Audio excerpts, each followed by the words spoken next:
আজি আমি তিনিটা গুৰুত্বপূৰ্ণ আঁচনিৰ শুভ আৰম্ভণি কৰিলোঁ। প্ৰথম আঁচনিটো হ'ল নিযুত বাবু আঁচনি।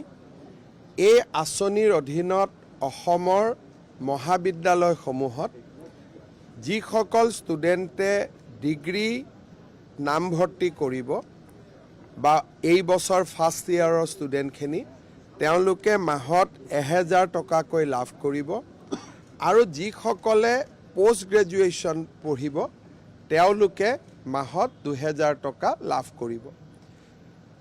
যিসকল হিতাধিকাৰী হ'ব তেওঁলোকৰ বাৰ্ষিক আয় 4 লাখ টকাৰ তলত হ'ব লাগিব। আজি আমাৰ অসমৰ বহুত ছাত্ৰসকলে এই নিযুত বাবু আঁচনি লাভ কৰিছে। নিযুত মইনা আঁচনিৰ সফলতাৰ বাবেই নিযুত বাবু আঁচনিৰো দাবী আহিছিল। আজি সেই আঁচনিৰ শুভ আৰম্ভণি হ'ল।